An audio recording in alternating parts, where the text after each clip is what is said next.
the world. Welcome to another interview of Crown Between Two Roses. I'm Condessa Catalina Orosol, and I'd like to introduce the Majesties of Trimaris and my co-host, I'm Countess Beatrice, and welcome. Please bear with us while we acknowledge the traditional owners of the lands on which we gather today. Good nobles, we come here together in the spirit of fellowship, deepening of our skills, sharing of our knowledge, and a shared interest in the search to find truth through experimental archaeology and historical inquiry. It is in this context that I, Countess Beatrice Maria Malatesta, on behalf of my kingdom, acknowledge the traditional owners of the lands upon which we gather. We recognise their continuing connection to land and culture, and we pay our respects to their elders, past, present, and emerging, and elders from other communities who may be here today. Thank you so much, Your Majesties, for joining us. We're very excited to meet with you. Happy to be here. Happy to be here as well. Awesome. So, in the land that is COVID, this is our understanding. This is your third reign. That is correct. Yeah. Although it feels like our 10th at this point. We became Prince and Princess. Absolutely. Prince and Princess in November, the second weekend in November of 2019, and here we are in 2021. Long road. Wow. Long road. Absolutely. Oh my goodness. How did you find being Prince and Princess for that amount of time?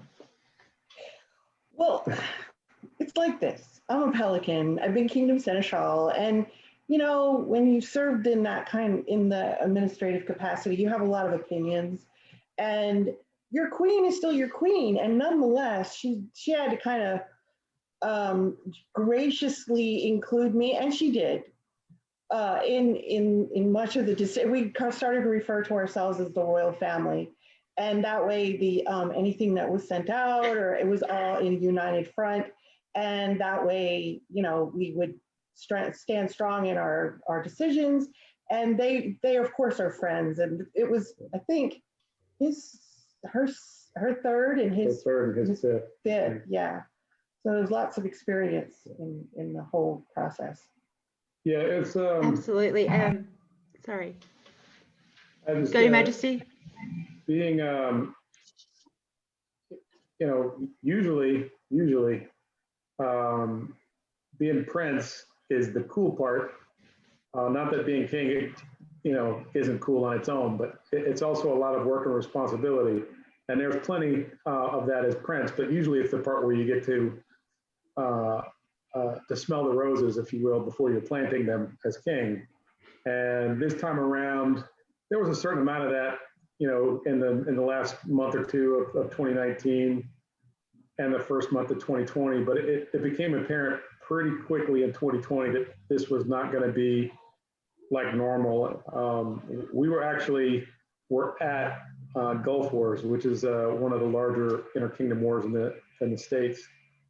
We were at Gulf Wars when all the announcements were made and whatnot, and had to drive home from there.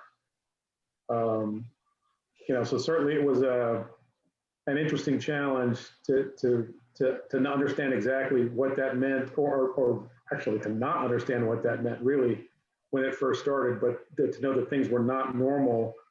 And then as it transformed after that, we're just really glad that our kingdom had a very experienced sitting royalty at the time, and you know, being as we've you know, this is our third reign, and both of us are previous kingdom seneschals and other kingdom offices or former board members.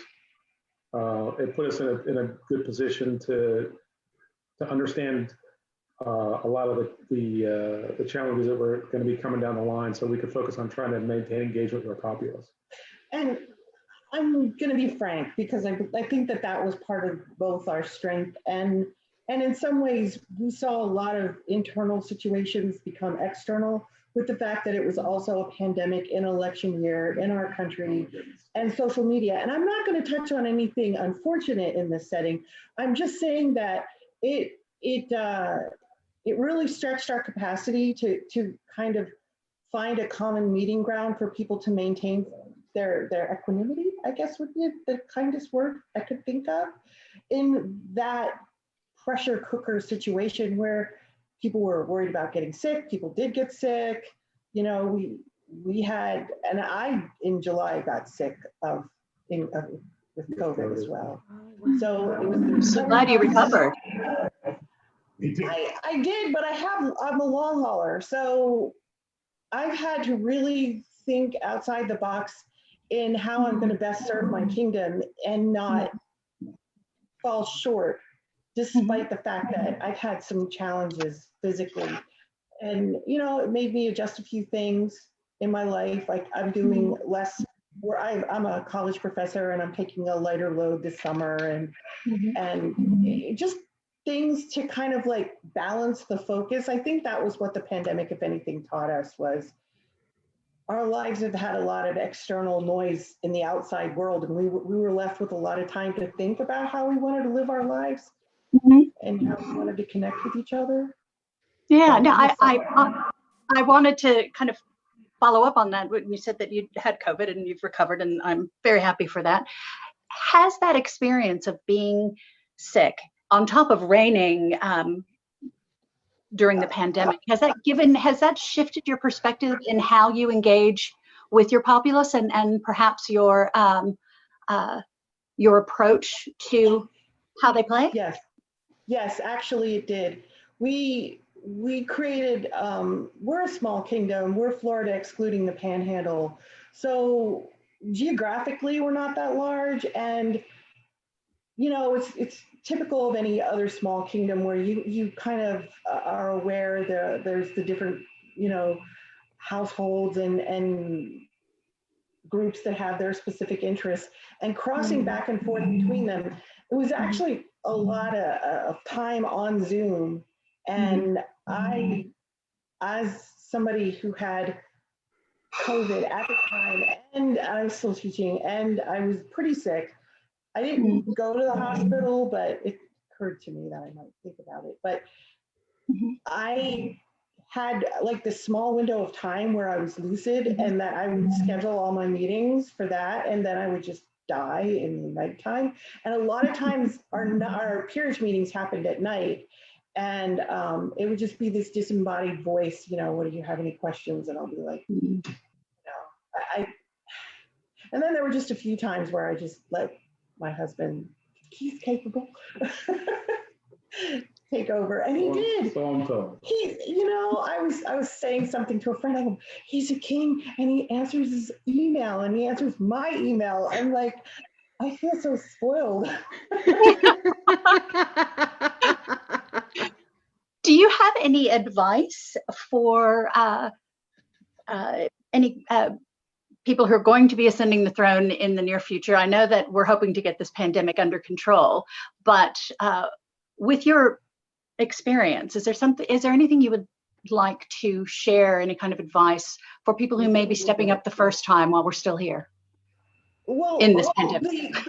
And that in and of itself is the bit of a challenge, because we have a reign that will follow us, in which our heirs will probably have to work and be flexible to realign the schedule, because I mean, I love the SCA, but I don't really want to go into 2022 as queen. I feel that it's time, you know, and there's a reason why there's a shelf life about what we do in our organization, and I get it. I really, really get that right now. And what we hope to have happen is that we'll have heirs that will work on the process of pulling us together and helping us bridge whatever communication issues might arise in the future as we learn and actually navigate our way into a new reality, which I don't think things are, at least for now, going to go back to normal right away. I think that we're going to have a new normal, and whoever the heirs are, I hope that they will be flexible and also adhere to, of course, the state and, you know, county guidelines, and all that goes without saying. But also, just to kind of reignite the sense of community that we tried to foster under pandemic. But Yeah.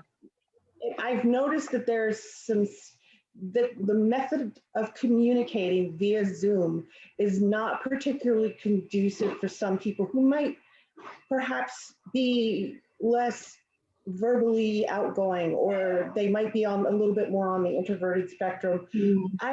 That's a kind of because people who are introverts can be extremely outgoing in that way. But what I'm trying to get to is it's not everybody's like strong, they don't always like that medium.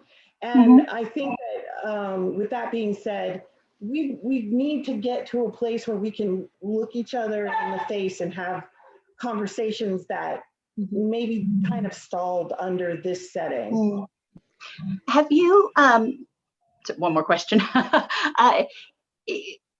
Being that you're having to do so many of your, well, I guess all of your events really virtually right now, and through Zoom, for those people who you find are not as comfortable and don't engage as much with Zoom, is there anything that, how have you tried to approach them? Do you guys have any kind of other communication or people who reach out to those people? Yes, we summon them to court, but one of the things that we've really tried to implement is having people show up at their house, of course, with masks and under, different, like, hi, I'm here to deliver a baronial cornet, and the award scroll is there already. It was all orchestrated, especially for really significant awards. And that creating that kind of environment has helped us in a way, like if we were to give out an arts award, we wouldn't just speak on behalf of the person that we were giving the award. We would actually invite the people who were significant to that person in their growth, or perhaps their peer or someone, to be part of the process. And I'd like to, it's more like we're taking the spotlight away from us and making it kind of like a 360 in the sense it's not just us, but we're a part of the greater whole. Because sometimes, the crown does take center stage during the reign, but I think that within that bigger picture, it's the sense of community that we're striving for. I love that you sent people to other people's houses to give them the significant reward. Honestly, I almost teared up a little bit.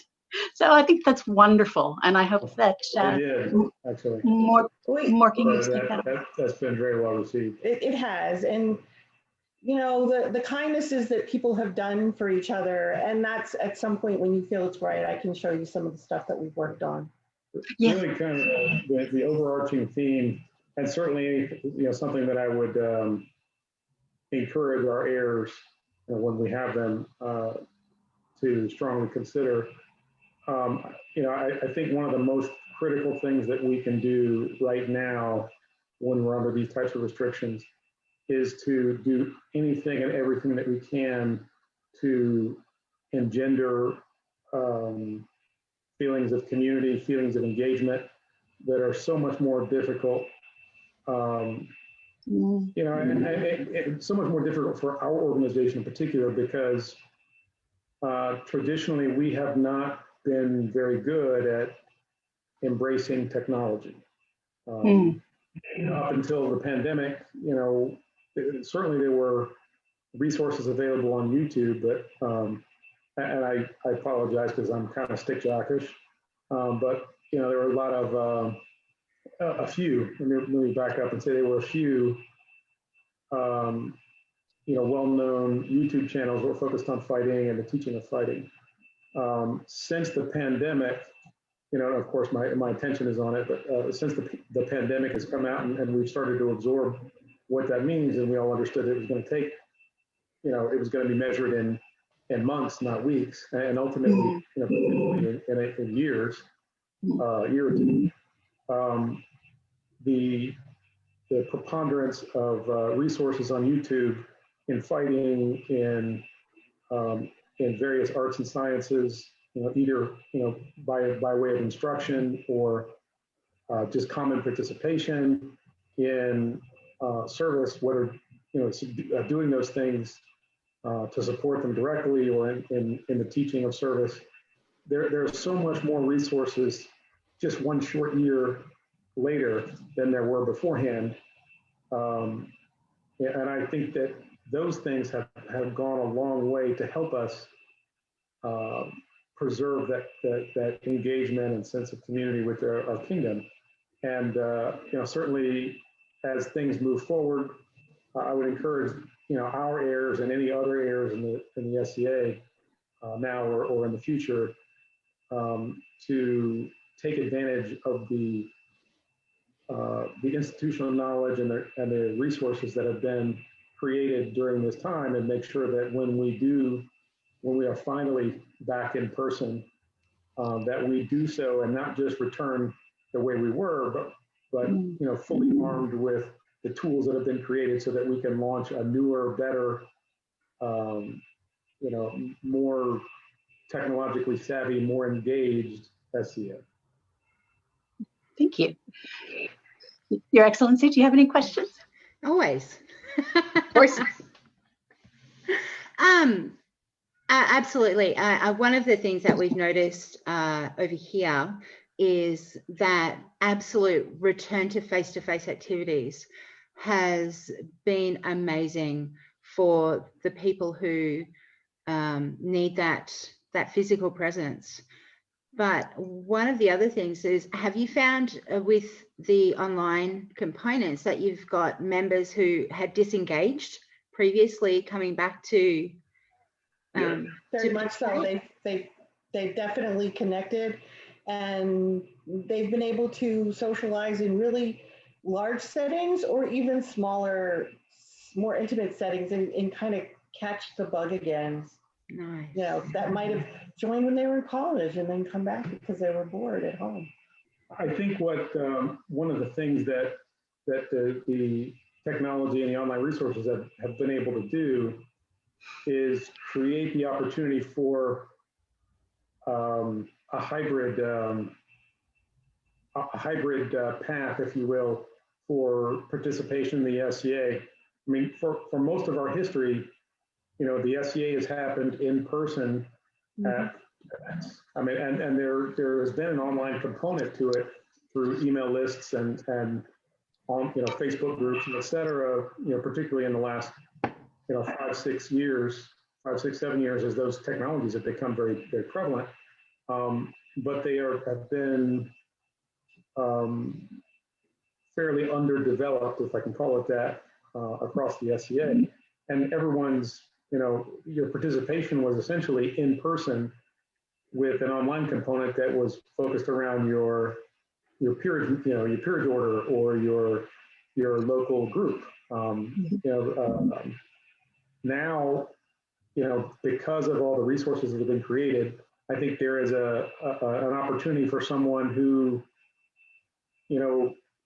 the circumstances of their life do not allow them to participate in the way that they may have before, who otherwise would have drifted away from the SCA, as has happened to so many of us over the years. They now have an opportunity to stay engaged with their friends, which is really the thing that keeps us all coming back anyway, to stay engaged with their friends, to stay engaged with the activities that they have grown to love so much, even if they can't do them in person. Whether that be, as you said, fighting or arts and science service, and allow them to have an SCA experience that includes some in person, some online, based on what the circumstances of their lives and their inclinations allow.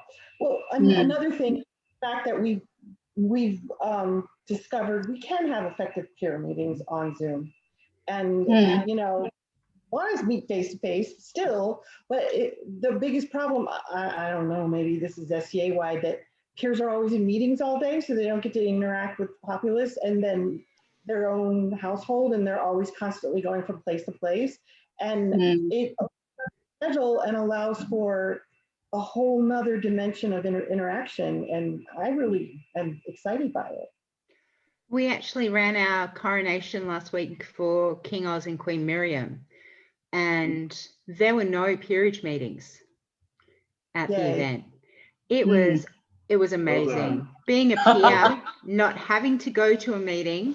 I'm very active and I'm very vocal, but not actually having to take an hour out of my day, or 2 or 3, depending on how many peerages you have, to miss out on those interactions was so important. It really was. And you got to spend more quality time with people. And the other thing I think we have found is running the peerage meetings on Zoom, there's a higher engagement of people from all across the kingdom. So as opposed to, we might get, we're a small kingdom in like large physically, small in numbers. But as opposed to having 20 people in a physical meeting and having 70 or 80 in a Zoom meeting. That's wonderful. Yeah. Well, with that being said, as we move them out of the event, we're planning our events differently so that we have more creative things that everybody else was probably doing while we were always in meetings. Yeah. And, I think that, they always wondered why the Knights/Pelicans would always be fighting versus going to their meetings for that particular order. That was a choice they had to make. And now that won't be such an issue anymore. And other as well. What? Peerages and everything. How did you guys get started in the SCA? Oh, well, I think my mom we were staying in a place and we had racehorses, and my mom met the lady of the place where we were staying, and we had been renting a place from her. And my mom says, oh, she belongs to this really interesting group. And it was, I'll be 60 this year. And at the time I was only 20. So she's like, oh, you got to meet these people. So I did. And then I went to the first meeting, and, I was your typical horse kid that grew up riding horses and like being obsessed with, Hobbit art. What's that? Who's that artist? Like, well, of course, I guess not. It was like always fascinating for me. Like it resonated in some way that I knew that there was something I needed to be doing, but I didn't know where it was. And then I was like, oh yeah, that. And it's not to say it's probably been the most character building experience of my life. I think that a lot of us, grow up in the SCA and we make mistakes, we learn, we learn about being part of the tribe of friends that become family. And it's a process. And sometimes people say, remember the time you did this? And I'm like, I was 25. I'm a grandmother now. I absolutely understand where you're coming from in that space. Oh, okay. His story is even more interesting. I am actually a second generation SCA member. I was born into the club. My mother was a member in the 70s, in the late 60s and into the early 70s. So I was born in the SCA in what was the Kingdom of 71. So the East Kingdom existed so the Kingdom of the East in the I think the barony of Mirkwood at the time. But it's since become the Kingdom of Atlantia.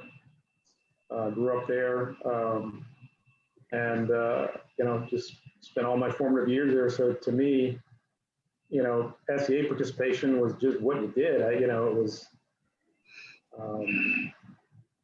It wasn't. I didn't understand it was unusual until I was older, until I was in school. So that was just kind of my. Just something we did every a weekend or two out of the month. And my mom was very active when I was growing up. She was the vicaress of the barony that we lived in, and very social. So, all of my aunts and uncles were the peers in our group. So I didn't understand it. I didn't understand what it was until I was in my early 20s. I'm like, oh, that's a thing. So it's done me a good stead over the years. Yes, I guess our kids would be. Yeah, wow. Oh. Wow. And How we did have a granddaughter now. Fourth. Oh, wow. Right. Thinking about that. How are you finding, like, for yourself, King Martin, and for your children, those formative years in growing up in the SCA? Because there is always that discussion around losing our membership, particularly around those teen years.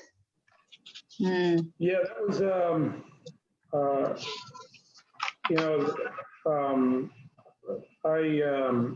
some number of years ago, I was I served on the board of directors for the United States organization. I was the chairman of the board, vice chair and chairman of the board back then. That's my own experience has been something that drove a lot of the things that were important to me then and still are now. And I don't know that we really have had a great answer for it. I can say from my personal experience and from my experiences as a seneschal and being on the board, the SCA has not yet cracked the code on how to retain membership for families, particularly when the children are from age 10 to age 18. I mean, a certain amount before that, but especially that age range. We have not figured out the correct combination of services and outreach to be able to maintain our membership through those time periods. It's traditionally, I mean, I can't speak for other countries, but I'm assuming that it's parenting there is not much different than it is here. That your preteen and teenage children, that's the time when they're most active. They're forming friendships of their own. They're becoming their own people with their own interests, and absent well-structured, engaging programs for them to participate in the SCA, they're going to find those things, as you would expect that they would. They will find those things in soccer and baseball. I don't know if you guys play baseball there, but in cricket, in Australian football, Rugby. Rugby, yeah. I'd like the kids to be playing that. It's a rough sport. Rugby. I mean, they'll find that engagement and that social activities with their friends in sports and drama and scouting. If you're in the United States, and I think there's Boy Scouts in Australia, and well-structured programs that are geared for their needs, for social engagement, for intellectual engagement, that's built for them. We have not yet figured out how to do that. I mean, we made a stab at it with the Youth and Family Achievement Program. I don't think that that's quite taken off yet or gotten the traction that we had hoped that it would. And I'm hopeful that the SCA at some point will revisit that, because I think it is a critical component of a successful SCA to be able to retain members, when the children are those ages, and that we have not figured that out, because I can certainly say it was and one of the reasons why it was 15 years, no, 13 years between our second crown and this one was because our kids were growing up. Well, I'm going to segue into that, because teaching on the college level, I also we have a lot of dual enrollment, where they're in both high school and they're attending college at the same time. So what I did was, as part of my class in which I teach a survey course, Introduction to Humanities, we have a Renaissance medieval fair. We had it in person on one of our campuses, and it was extremely successful. But once we moved online for our entire college, which is a a huge, it's like several campuses all around Central Florida. And so we moved it to a virtual setting, and we've had some really wonderful opportunities for our, for people in the SCA to partner with, because, you know, I don't just say, as a college professor, I don't just say, come and talk about the SCA and have a random demo. I go, I am specifically working on this very, like, we're going to talk about the transitional process of fealty throughout history. Let's come in and have a collaborative discussion, or an artisan or a past person will come in and we'll give a calligraphy class. And we've done things in which one of our artisans, she just stepped down as Baroness, is she created this beautiful calligraphy workbook for our students with the peace and justice principles for our entire college, which got then integrated into the community at large, because Peace and Justice Institute at Valencia is kind of like making great strides in the community to you know, forward these ideas. And so there's like all this crossover and in that venue. So if at some point we could pull it up, I'm not going to go take a tour, but it's just the idea that every semester we'll have a digital Renaissance fair, and the students can create, like, they'll do a cooking class, or they'll make some jewelry, or they'll create a presentation that they narrate, but they also have the resources of the college as well as the resources of people who come in from the SCA and demonstrate how to do certain things with them. And that, I think we need more of that. So I created it as a resource that could be used anywhere with any group of students, probably from middle school on through college. That is such a brilliant initiative, really. And it's something I haven't heard of that before, not to that level. So like, I'm amazed, and that's awesome. Well done. Thank you. Well, it's turned into a situation where, like, even the regents of our college will have given me a budget to have our Renaissance Fair on our campus. But I know when I got permission to do this from one of the from my executive dean, she was like, go with it. And it was such a sense of freedom that it's the first time the SCA has had a formalized partnership. And my goal is, because they have an interest in the SCA, the next step is, how do they do the SCA and work? Because lives are so much more complicated than maybe when I was young. Yeah. And like, we didn't have like the internet. We have to do this. We have cell phones. We kind of had to wait around the phone all day. But, you know, seriously, there's a lot of competition for people's time and energy nowadays. So we have to kind of up our game. And one of my areas that, and this sounds like a big commercial for Isla, but whatever. I mean, I'm past that. What else am I going to get? Is that we, I don't know, we find a way to bridge the gap of having people as college students join the SCA, and for us to have a variety of ages that are actively participating in local groups. As we age as an organization, you'll see pockets of young people in certain areas. I don't know how the demographics are in your area, but it's kind of hit or miss in our kingdom. So we're trying to shore that up. Yeah. I've noticed that you've got a lot of put a lot of time and energy into the online presence. You've got virtual Trimaris, and there's a couple of other ones, and the names, pardon me, escape me. But I read about a Canterbury pilgrimage, a virtual Trimaris. Can you tell us about that a little bit? We, as we mentioned, we knew going in, because we certainly had plenty of time as Prince and Princess to survey where things were at and where they were headed. And we worked with our Kingdom Seneschal to kind of take stock of what our membership looked like. And I don't know what the rest of the kingdoms in the SCA looked like, but ours was down about 20% from year over year. So we really dedicated the efforts in our reign, really from the beginning, to, kind of launching on the theme of re-engaging with the SCA. I mean, by the time we became king and queen in February, certainly not out of the woods, but the vaccines were well underway in terms of development. There was definitely, if not light at the end of the tunnel, then we knew somebody had their hand on the light switch, if I can say it that way, such that we could start to make the theme of that to be really about preparing to re-engage with and relaunch the SCA. And to do that, we really focused on kind of two major initiatives as king and queen, and we encourage and have encouraged and continue to do so our kingdom officers to do the same.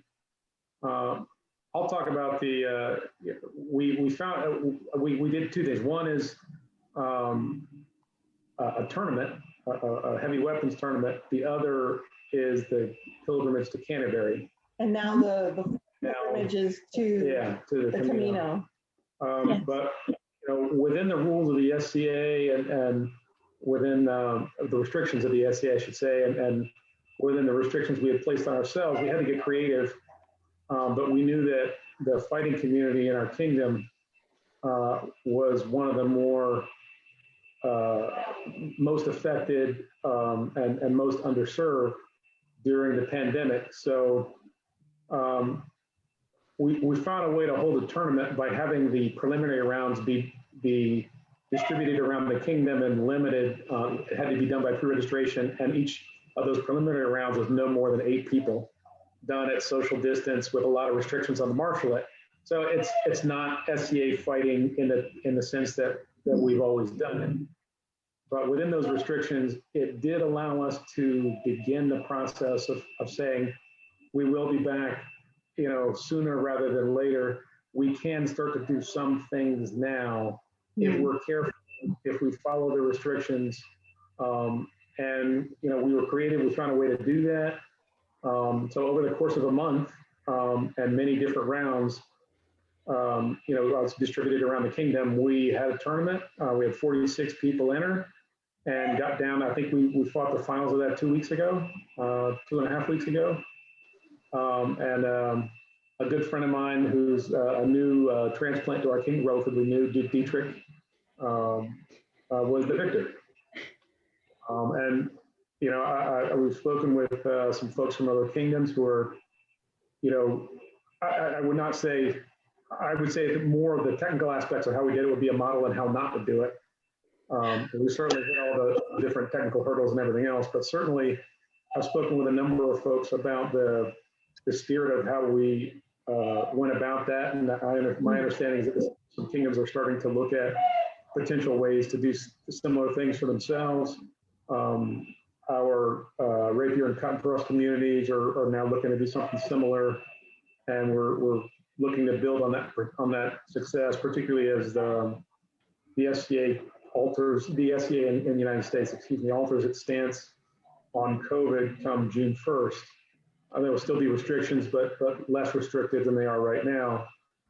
So we're hoping that we can, come back strong, as it were. And we realized how our current Baroness of Darkwater, Baroness Theory, and I, we got together and we were talking about, we're really good friends. She's my protege as well. We were talking about how badly out of shape everyone was because we were afraid if we go back to our first war, we'll we live in Florida, it would be bad. But so we thought if we could create a way to have a virtual pilgrimage to Canterbury was our first idea. And we got together, and because we went down the rabbit hole of at each point in the Canterbury pilgrimage, the virtual pilgrimage, people would stop at the different areas, and then there would be on the website information about a different pilgrim from the tale. And the goal is that 15 minutes was worth 1 mile. And we thought an actual mile of walking. For an actual mile, 15 minutes was worth 1 mile on the virtual pilgrimage. So that 15 minutes could be exercise of any type. It could be working on art. It could be getting ready your tent for the fall. It could be any number of things that had to do. It could be gardening. It could be doing even to the point where if you wanted to put in the fact that you were cleaning something, it didn't really matter in the whole grand scheme of things. People were posting, they were talking, it's a community of people that not just our kingdom belong to, but people across the known world are, I've got people. And then at the end of the pilgrimage, when you've completed it, and you could see your mile tracker that Theory's husband Toki did, is all the way, as you make your progress through the pilgrimage, and then you sent in your completion form, and we sent a really beautiful necklace with a triskel on it that was made by one of our artisans. All of that is just here. We want to acknowledge that you've done this, but people would share what they were doing, and then in a completely supportive way. It was no one's ever critiquing anybody's work. It's just, wow, you did blah, and that's awesome. And it was kind of a nice respite. And then we decided to shoot up the entire Canterbury thing, and they were like, "We're done. What do we do now?" And I was like, we thought that would take 3 months, and that was done in not even 3 months. So okay, fine, just give me a minute here. I said, and they were like, well, come on. And they were really cool though. And then 2 weeks later, we came out with the 4 different Caminos, the different ones from the different places around Spain or through Portugal, or the seaside one. And we have, Theory's been an amazing support in this whole process, because she's just one of those people who dives deep and actually taught herself how to code and everything to create this website that's there. And the really interesting part about it is we have members of our populace who have come back to the SCA. One of them is writing about her experience from her persona, and she's going across Spain, and she's writing a journal as she goes. And she's also, I encourage her to start a blog where she talks about her clothing and her pilgrims, all the different accoutrements that a pilgrim of her station and her time period would have. And in the process of doing that, we also share tech, because I do a lot of educational technology, I'll share with them, you could do this, this, and this, and get that. And they're like, oh, wow, a free website from Google Sites, or any number of things that they can put together to kind of highlight the virtual process through pictures. And then we have a Facebook group, is Virtual Trimaris 21. And I'm like, they're like, when does it end? And I'm like, it says 21. And we'll stick down. If you guys want to keep going, we're fine with it. But one of the most amazing things to me is that, the membership of our kingdom is 800-900, something like that. Roughly, give or take. Last time I looked, this was a month and a half ago, there were more than 250 people who had signed up and were doing the pilgrimage. And some 50% of those had finished it. And that's amazing. Hundreds of hours, hundreds of miles. Some people actually did walk, to do. They would get in garb and they would go out on the hike. And a group of ladies in the barony of Wyvernwood in our kingdom who actually walked a big chunk of that time, and they did it in garb and took pictures of themselves doing it. And they'd have picnics. Oh, lovely. It really was. Folks who did, because like I said, we really just opened up to really anything that helps you re-engage with the SCA and get ready to come back. And, so some people, made new clothes or fixed the clothes that they have. Some people repaired their armor. One guy saw, made a tent. Made a tent from fabric. It all counts. Well, I love that you made, excuse me, Your Majesty, please. No. Oh, go ahead. I was just going to say, somebody had a horse, and I was like, she's going to be there waiting at the pub for us, because that would take nothing. But no, go ahead. I'm sorry. Oh gosh, what was I going to say? Sorry, my memory's not great. I really like how open you've made it by allowing people to do whatever works for them, so that they can still take part. But it's not, okay, you have to walk this one and you have to do an art for this. You can actually do what you do. You can still participate. Even if they're homebound for some reason, and there's limitations, physical limitations. Oh, sorry. They could do it as well. Just Mhm. Oh, sorry. No, I just wanted to say I thought it's a really lovely thing, and I can see how why so many people are engaged with it. And so you're on the Camino now, is that right? Or is that finished now? Yeah, Still on the Camino? Well, it's like 594 miles, and I think that's going to keep them occupied for a little while.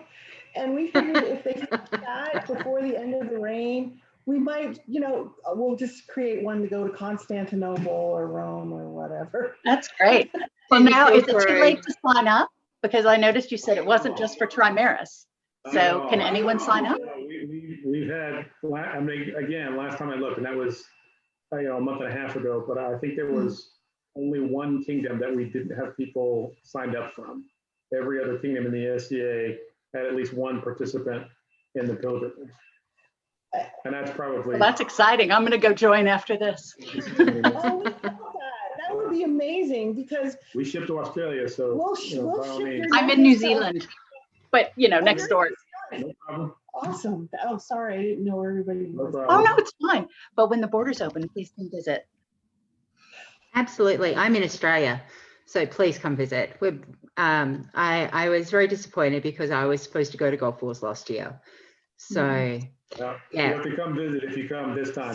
Standing invite. We Yeah. have a big piece of land we bought, and it's very nicely situated. And my brother's over there now in Australia, so. Awesome. Nice. My brother and my nephew, we've been making plans to go at some point in the future, just haven't had a chance to yet, and really haven't had the chance for obvious reasons at the moment. And you guys are back to business as usual, right? You get to go do things, go to events. Yeah. So as of last weekend, our Kingdom event schedule is all set to go. I think we've only had to cancel 2 events so far this year due to COVID, but both countries, so the entire kingdom, is back to business as usual, and it's just dependent on state and local issues. So I think we've got a hotspot at the moment in Sydney that we're keeping an eye on. But yeah, it's pretty exciting. And we have no community COVID at all. So our lives here are really back to normal, except that we can't go anywhere outside of, well, we can go to Australia now, and I think the Cook Islands, but yes, it's very normal here.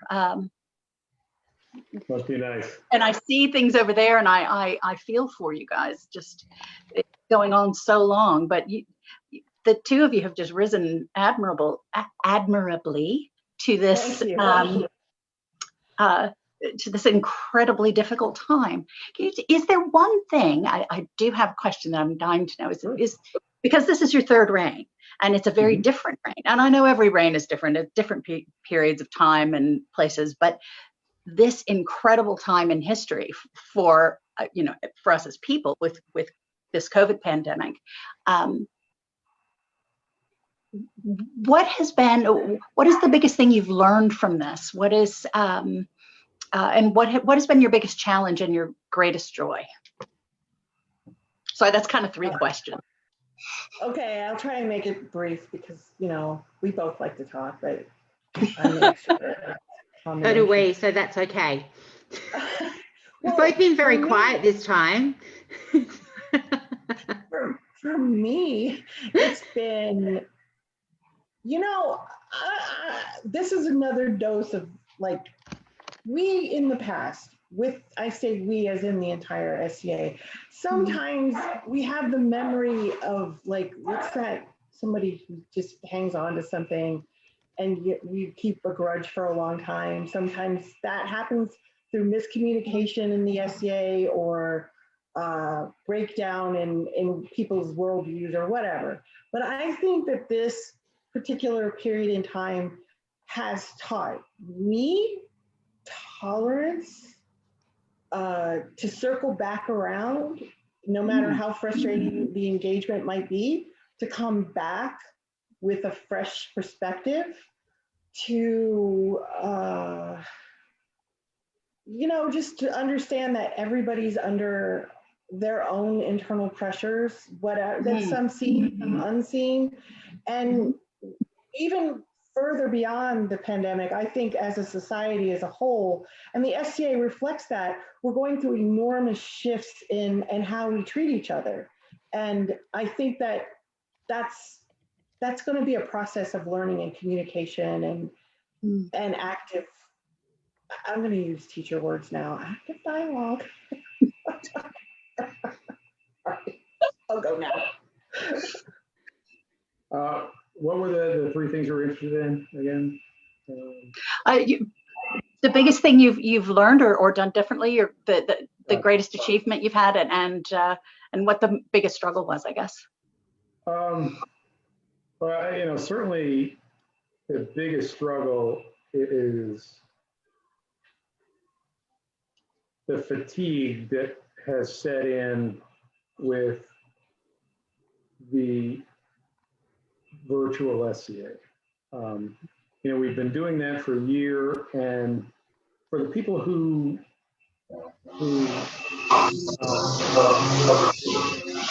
I'm so sorry for that noise. I'm going to mute my microphone. For the people who are comfortable on digital platforms or are comfortable with that mode of engagement, certainly it hasn't been without its challenges, but they've been able to find alternative means to derive value from the SCA. But there is a fairly significant segment of our kingdom, certainly, and I suspect most of the SCA, for whom the digital experience is not satisfying. And not that they don't appreciate it, because I think they do, but ultimately it's not what they joined the SCA for, and it's not what they, not their first choice in how to spend their time. Everybody recognizes that this is not normal, and that we do the best you can with what you got, and it's not like we're different than everybody else, but figuring out new and creative ways to combat that fatigue and maintain the engagement so that they are still excited by the SCA when we do come back has been a very difficult challenge. I actually am just going to brag on my wife to say that the accomplishments that I'm most proud of are the things that she has been able to do with the pilgrimage. Because the lump sum of my contribution in that sense was to say, yeah, aside from just walking, so that you guys are back in physical shape, when we come back, you should open that up so that it's, anything that gets you, that prepares you for rejoining the SCA. That's the sum total of my contribution to that. And Elizabeth, really took it and ran with it. And Elizabeth, I'm answering. I just want to say nothing happens in a vacuum. No, that's your turn. Now it's my turn. All right. That's our marriage in a nutshell. Right? Yeah, really. The thing I've learned, is how critical it is in this kind of time to build a good team to work with.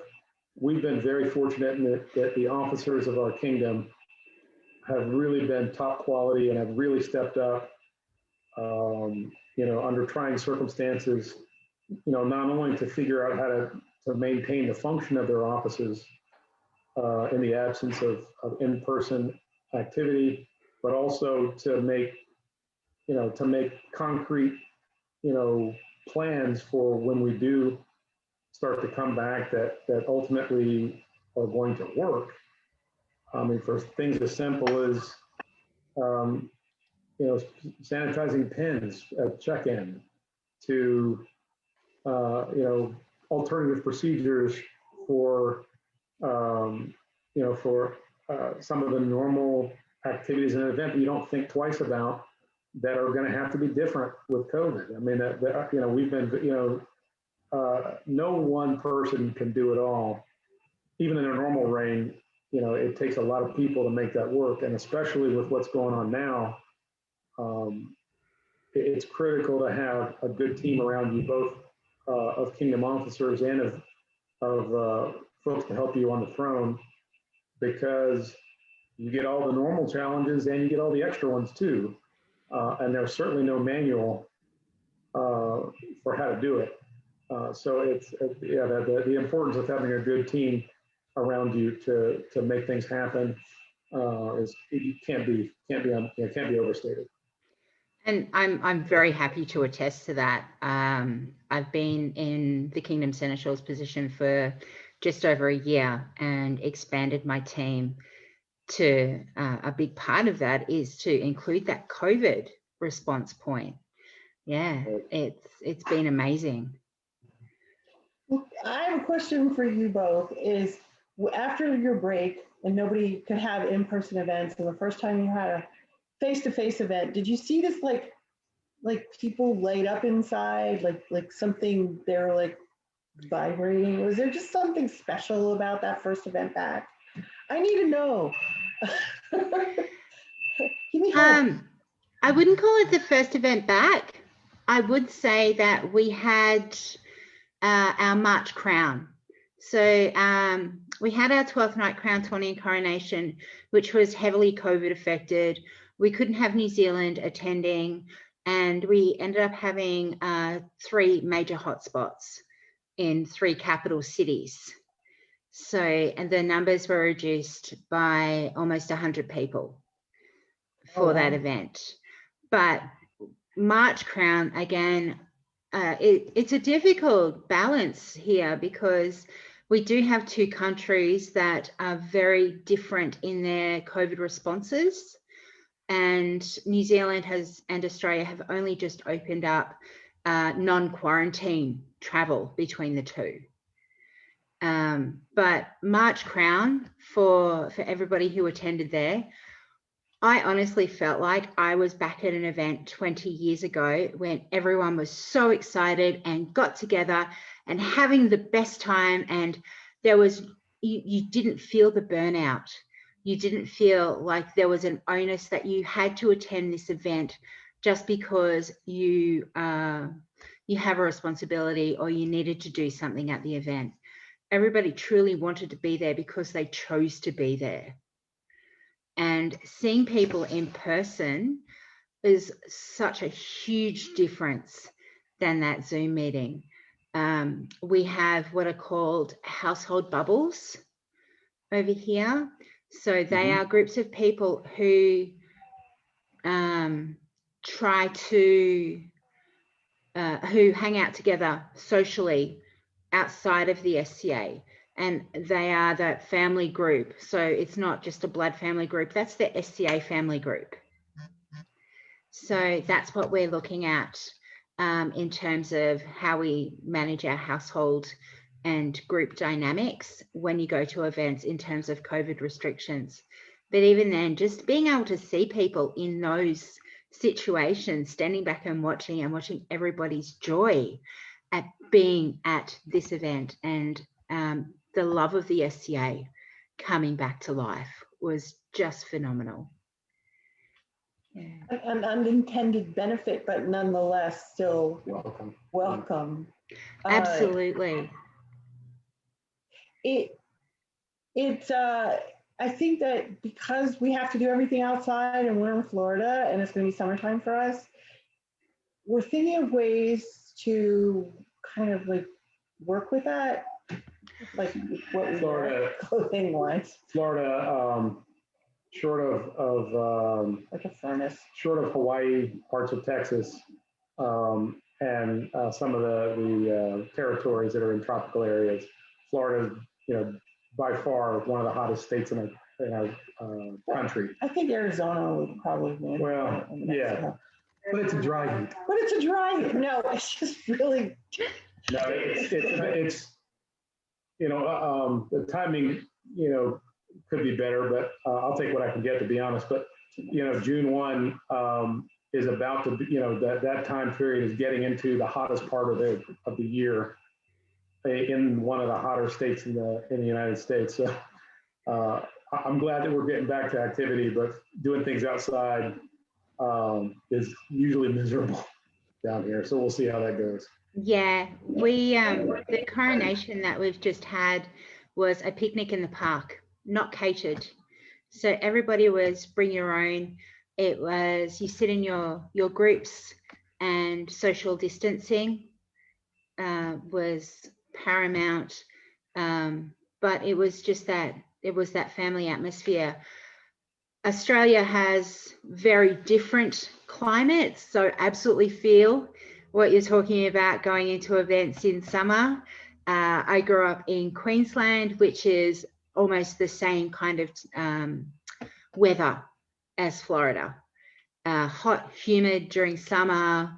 Yeah, very much like that. And a lot of our events are outside in that space during the day. But if we're going to have a feast or inside a hall, you try and find air conditioning. Oh my gosh.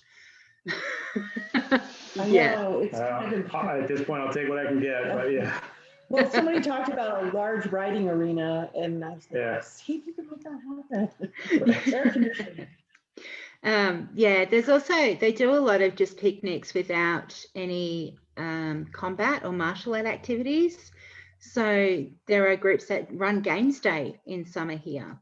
It's not unusual for the temperature to get to, let me think, over 90 in all of our capital cities across. Yeah, so, and New Zealand is the same. The extremes in temperature are quite distinct here. Particularly in summer. So you'll have, it could be between 70 and 90 at night, and then 90 to 110 during the day, just depending on where you live. And it's the humidity that is the difference. Like ours, then. Yeah, wow. very much. Yeah. So if you flip the USA upside down, that's what Australia's like. Gotcha. Oh, right. Okay, yeah. I get it. Without snow, without as much snow. Oh, right. Nonetheless, you have a big change of weather areas. Yeah.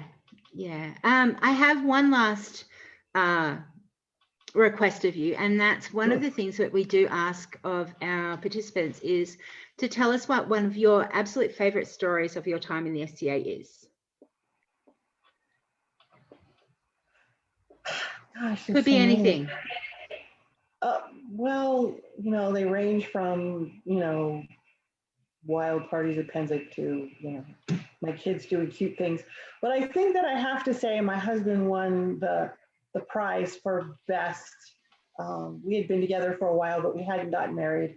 And we had our 2 children together, and my husband was like, he won Crown List. He made everybody be quiet, and he silenced everyone.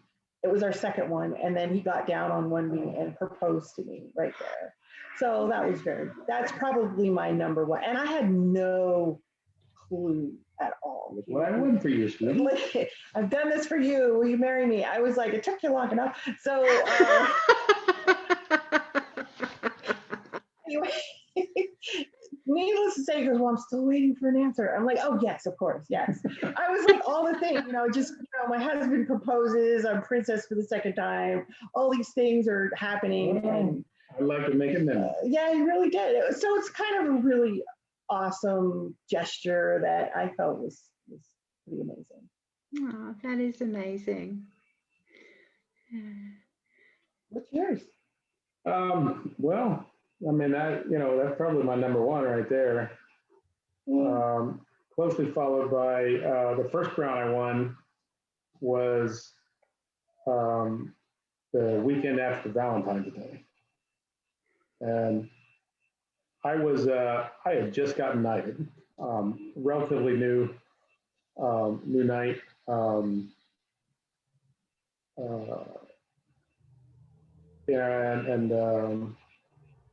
We get the crown tourney, we're that weekend or that week, and he was going through, and my wife was anticipating, Valentine's Day as one would, and she said, not Valentine's Day. you know, and I'm playing the thing down. We get to Thursday, and by now she's like, okay, what do we do for Valentine's Day? And I'm like, it's not Valentine's Day. I'm kind of getting mad. Really mad. You know, and we do the stuff, and she's like, it's the 14th, it's Valentine's Day. It's not Valentine's Day. So that was Thursday. We get to, I shouldn't say we, I get to Crown Tourney because my son, who was 2 at the time? 2 or 3 years old, had a fever. So she ended up staying home with him. So I went to Crown and I won. And I called her on the phone right after I won. I said, now it's Valentine's Day. I just won Crown, Your Highness, and now it's Valentine's Day. Oh, wow, that is awesome. Apparently all my grand romantic gesture type things involve winning the Crown Tournament. And this is it for us. Yeah, this is the end of the three's line. enough. Especially this one, I'm good. Yeah, so I figure, you know, it's been a unique experience. I'm grateful that I was able to serve my kingdom in this capacity during this time. Yeah.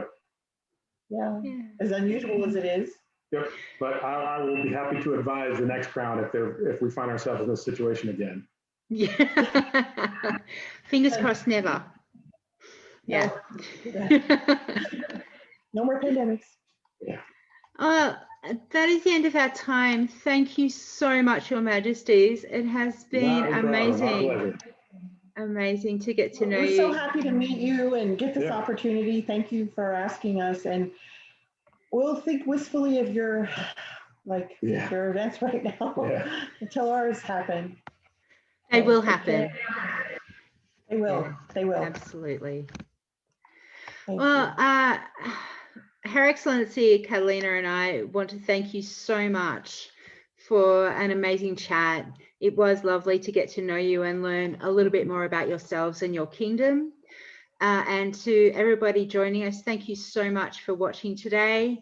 It's awesome just to share that little bit of knowledge and making the gnome world a little bit bigger at the same time. Please join us next week, next Friday night, Australian and New Zealand time, where we are interviewing Sir Leofric and Sir Angus, who were the first Order of Chivalry of Lockhart when we became a kingdom, and our latest member of the Chivalry. So please join us then. Remember to like, share and subscribe to our channel, and we look forward to seeing you soon. Thank you so much. Bye. you.